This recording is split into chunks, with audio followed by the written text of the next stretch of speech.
been 2 days of Yeah, processing. yeah. uh, it feels amazing. I think my voice hasn't recovered yet, but yeah, it's still surreal. I feel like um, it's over, but also it's not over. But I just, yeah, I don't know. Um, I mean, you mentioned that this process has been like a decade in the making, from a Mm, play to your short, and now into the fruition of what it is right now. But over the past 10 years, you definitely has grown a lot as like a mm. person. Also, your sensibility as an artist. How has that growth kind of shaped or changed or added to the story that we see now today with Akashi, the future? Yeah. I think I think when I first thought, oh, okay, I'm adapting this into a feature. I had no idea what that process is like. Mm. So I was just desperately trying to find answers and trying to think to like do the right thing. What is like the right thing to do to put this, project forward, and even writing the feature, adapting the play. And like the more I did it, there was no right answer. I feel like every time we tried to do something that we thought was right, it wasn't right for our project because we were so specific. And so it was always a learning curve. And many times it was like, okay, we have to pave our own path because there wasn't anything like our project before us. So I felt like I just was like constantly just, yeah, just like digging and digging and digging. And I think that me as an actor, I'm very used to just rejection in general.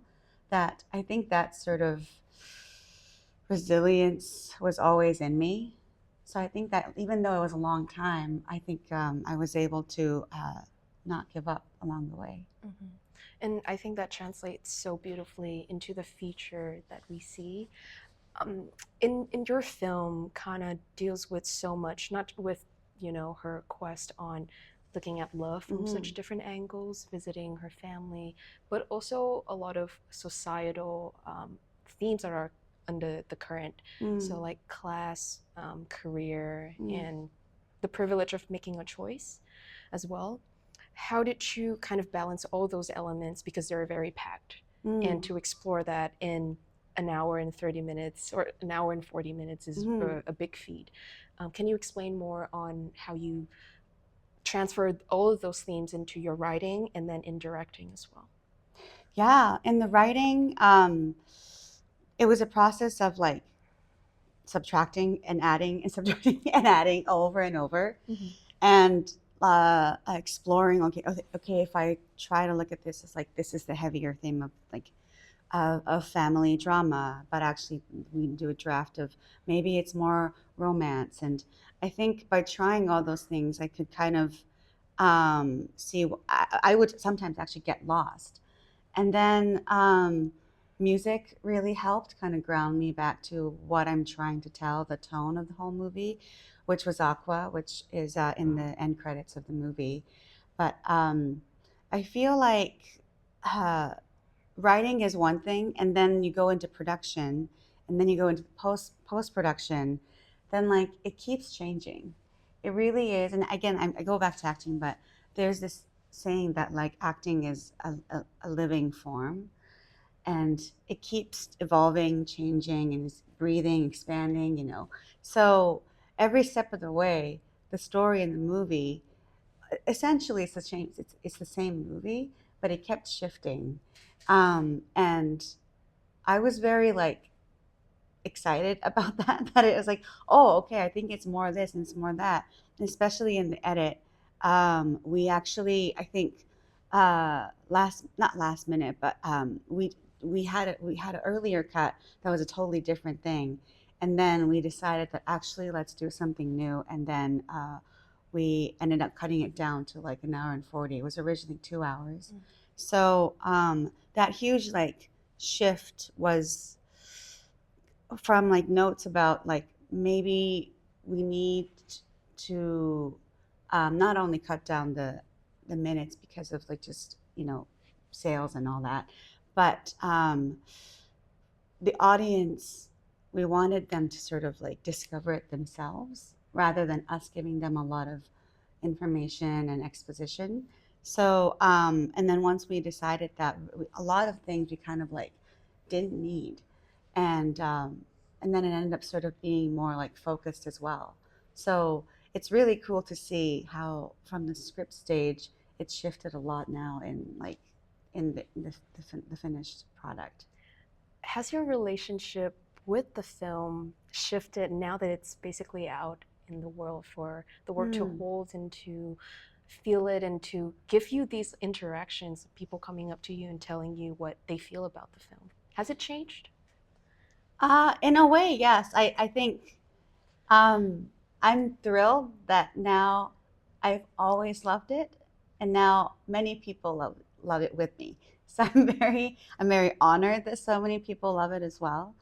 Uh, but I think the pure joy of being able to share your work and then it resonates is like it's such a gift. So I feel it has changed that way that like now it's not just mine anymore. It's other people's um, perhaps something in their lives is like reflecting what is in the movie. Like all that is like very exciting to me. So it's not only my story anymore, which is exciting because Yeah. then other people could talk about Akashi and then now it's theirs. Yeah. So yeah, I love that. One thing that I love so much about Akashi is the way that you write. You wrote Kana with so much grace and her giving grace to other people as well, kind of that extension Mm. of grace because she found out about her grandparents and what happened with them. And it's not always what she's experienced or like known, but she gave them so much grace. How Mm. do you feel about that approach to writing your characters? Mm. Because Kana has so many problems and struggles on her own as well. Right. I wasn't I don't know if I was intentionally thinking like she's gonna be the giver, but I feel like I've been given so many opportunities from other people and received love from so many people. And there's always a ripple effect. And like, because of that person doing this, I received that. And then it just keeps expanding. And I sort of loved that everything else is connected in a very strange way. Like the cab driver connecting with her when, she's obviously grieving and in a very complicated place. But then he's actually this person who's like has no hesitation in connecting with anybody. And then I think at the beginning she's a bit, a little bit more closed off towards him. But then by the end, because of all the encounters, like she has now um, been changed in a way. And then now in the end, they've bonded, and like you see the cab driver like bowing really hard, and like you can see that there was a perhaps a bigger relationship than just customer, and like it was, and I think that's the beauty of like just living. You get to connect with people and like you've no idea how these connections that you met years ago kind of come back to you and in some way shape or form like it shows up, whether it's a letter that they just sent you or like an email you received like 8 years ago. And like we randomly I would still get messages from people who's seen the short or and that's the great thing about movies that like outside of your you know Yeah. reachable spots like Mm-hmm. it exists. Mm-hmm. And I've always kind of dreamt of that some one day something that I do where I don't even exist like they will experience it. And that's what I want for Akashi too. One of the reasons why I wanted Kana's journey to be black and white is because I wanted it to feel timeless. And I hope that 10 years later, 20 years later, I don't know if people will still watch movies. I hope they will, that they can still relate. Mm-hmm. Yeah. Going back to what you said about the choice for black and white, Mm. because it's a very striking choice and very bold choice. And instead of making the present bursting with colors, you Mm. decided for the past to do that instead. What is the directorial vision behind that? Mm-hmm. And how did you communicate that and establish that shared visual language with your cinematographer as well? Yeah. Um, I think when I had this conversation with my grandma, the biggest part was how can I question our point of view of like any sort of relationship and like or judgment. And if I remove that, how would we perceive these relationships? So for the love affair, I sort of wanted to see what it would look like if it wasn't taboo, if it was, and I think that's how my grandma looked at it. Weirdly, even though she was the one who was, you know, um, yeah, I thought her if we saw it in a very like neutral lens, how do we how do we perceive these relationships? And then I thought like, well, I want to maybe experience that through the grandfather's point of view, and he must have had such vivid memories of that, or he may have, remember may have decided that it's, or not decided, but like maybe he remembers it better than how it actually was. So it's like extra romantic, Right. extra Because it's satirized. selective. Yes, very. And that's, I think, how memory works, like when you're trying to remember like a good time, you have like very fractured, like, oh, but that moment, and it almost plays like a movie. So, and I love that about like what Wong Kar-wai does with his movies as well. It's very like, you can really feel the yearning and the mood. So I wanted that for that relationship and see how it would feel when we watch these two. And then, yeah, for the black and white, again, I kind of just wanted this. One, I did want to feel like a classic movie. Like it doesn't, I didn't want it to age as a 2025 movie. It's like, we don't know. It's like somewhere in 2000s or, like it's, I think, I hope that that's how people will remember it, that it's like, oh, but that was such a 2025 movie. And it's like, I don't want them to remember it that way. Yeah. How was the process of shooting it in Japan? Because I've heard that there is a lot of logistical changes that Yeah. changes is an understatement Yes. at this point. But I want to hear more about it. And I mean, from what you've shared, you're so agile and flexible with the whole process. So I wanted to ask more about how you managed to overcome and communicate with your team in a way that still push it to the very end. Yeah. Oh, actually, I forgot to mention about how we communicate with Gerald. Yeah. So I'll talk about that too.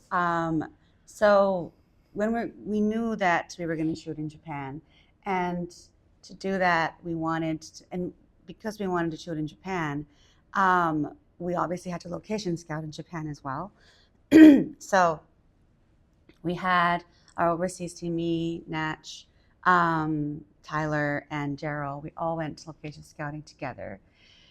And that time, it was so hot in the summer in Japan. We were melting, but we had such a great time. And because we got to sort of experience, especially them, like they got to experience Japan and the houses and like the structure of all these like the narrow roads and even narrow cars. Like Yeah. everything is just like Compact. half size.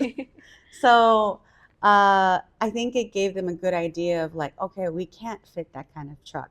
We won't be able to book that kind of, space, or like we're gonna need like these different homes or different rooms because all these people, there's no room that'll hold that kind of capacity. Like all these things kind of was a good thing to realize beforehand, and we were very much about like making sure prep was solid, because on the day, me being the writer, director, actor, I, I can't be there behind the camera to like communicate with them as I'm watching the monitor.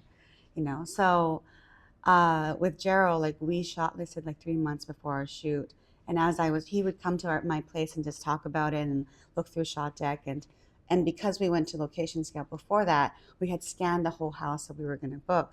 So we had a very concrete idea of like how we're going to shoot, and even kind of thinking about how these scenes, if it's longer and if there's so many characters, just being aware of how many days we're going to have, and then the time they're going to have, like, okay, I think we need to limit to like 2 shots here or 1 shot here. So that conversation was already happening we're not just thinking about like, okay, these are the wants. We're like, this is what we need Yeah. and possibly could only have. Mm. And we would have like, okay, this is the wish list. This is the essentials. Mm. And those conversations just really, really helped. And then because of that, on the day when we were shooting, we were able to shoot like 8 to 11 pages some days, you know, like it's crazy fast with a lot of people, 10 casts and like kids. But because the crew, Gerald, like Natch, Tyler, they all knew what we were doing. It was I think it was much smoother than it would have been if we didn't have all that planned because it's a lot. Yeah. Yeah. Yeah. And your favorite experience shooting the whole film? Favorite experience. Or favorite scene to shoot? You know, I love prep. And one of the reasons why I love prep is because when I get to work with the actors so much more in depth beforehand because we rehearse it like a play for a lot of the scenes. So I actually went to some locations with some cast members so that like with Hero, we would go to the shopping arcade together. We would go to a grocery store and we would like build character history together. And then we would go to a bar together as our characters and then like pick songs for each other to serenade. And then it's like, it's a bar with a lot of people. So a lot of people are like, so like, why do you have to go back to Vancouver? Why can't you? This is a good-looking guy. What are you doing? Yeah. And we're like, yeah, we know. It happens. Yeah. It's complicated. Yeah. It was really funny. And then even with the karaoke bar where like the theater troops, we all went together as well. And that song that he sang, it actually was a different song that I had in mind in the script. He was like, can I pitch you a song? I want to pitch you a song. And I was like, okay. And then he sang that song to us. And we were like, oh, wow. Yeah, I think it has to be this. It has to be. The lyrics, like the melody, everything was like, it really worked. So, and more than anything, he was so good. The character is so annoying, but the actor was brilliant. Mm-hmm. And he's such a great singer. I actually low-key love his version than the original. I think he's brilliant. But yeah, I just loved those moments of just hanging out with the cast, even like, you know, the veteran actors, grandma and the lover and grandpa, all of them, they all know each other. So that was also cool too. Yeah, that's so lovely. I think one of the things that I'm so intrigued about is 10 years in the making. And now it's out in the world. And like you said, going through so many changes with the script up until the before Yes. shooting. Would you change anything about that 10-year process? No. No. I also got to make a lot of fun shorts, a lot of fun music videos, got to go to a lot of festivals, got to work on a lot of different sets while I was developing. And all of that helped me prep for my future. So by the time I was actually shooting it, we had 12 days in Japan, 7 in Vancouver. It was a piece of cake. No, actually, like the year before I was on this show called Sunny, and we shot 100 days in Japan, 6 months. And that was like huge. So that experience, and before doing that, I actually had like, I don't know if we should say this, I don't know, but I got into CFC directors at the same time. And I was like, is it CFC directors or is it this? And then I was like, okay, I thought CFC directors is going to be more like directly helping my process to getting AKASHI made and shooting the feature right away. But then this job was like, it's a job, it pays, and it's going to be in Japan with, you know, Apple and A24, an incredible showrunner and everybody, directors, that I was like, but they're my own project or another project that is not my own, but extraordinary experience. And then I ended up choosing the Japan shoot one, but that ended up being so integral to me, like finding collaborators in Japan and knowing how to shoot there as well, and just feeling more comfortable every process. So I'm so grateful that even though what I thought was a detour, eventually actually like that's what made me stronger. I think on the day of the shoot, I was not panicking. I was like obviously nervous, but like fun nervous. Yeah. I wasn't like, oh my God, I don't know what to do. I'm like, I know exactly what to do. We just need to make sure we do it. and we had everybody who's there was like so ready and very accomplished, and they were brilliant. So if the timing was wrong, then maybe they couldn't have been able to come, you know. So I think everything happens for a reason. And right now in my late 30s, you know, I feel like maybe I'm a bit of a late bloomer, but at the same time, I have, as an artist, I feel like I have a bit of stability in myself in terms of like understanding of where I am in my career. What do I want to do next? Actually, that I don't know. But even though I don't know, I'm like, I'm okay. You know, I'm not panicking going, this is it. I can't, oh, I'm going to miss all these opportunities. I'm like, no, opportunity will come. I will make it. And, you know, we keep on going. If I was able to do this 10 years, then it's fine. That's beautiful. You know? I mean, before I let you go, and this Yeah. is my favorite question to ask everyone. Okay. 2 parts. Are you hopeful? And if you are, which I assume you are, what makes you hopeful? Hopeful in the film? In life? In any way that you want to take it. Am I hopeful?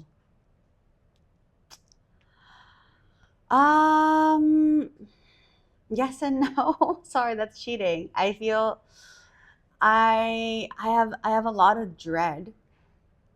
I think as we live right now, there's a lot that I have a lot of dread for sure. But I try to channel into creativity so that I can mentally sort of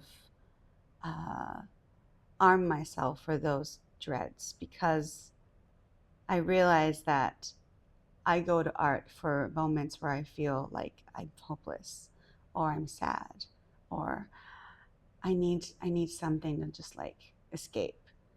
So I realize that if I'm in that state, I feel like okay, this is a good time for me to actually, in a way, kind of be there, like stay in that a little bit, in that discomfort, and then find what comes out of it, and then hopefully that leads to someone else being hopeful. So, and that's what I hope for my film too, that I hope it reaches people in the moment that they need it the most. And I am like inherently quite optimistic. I don't know what it is. There's this saying called 根拠のない自信 in Japanese, where like I'm confident without any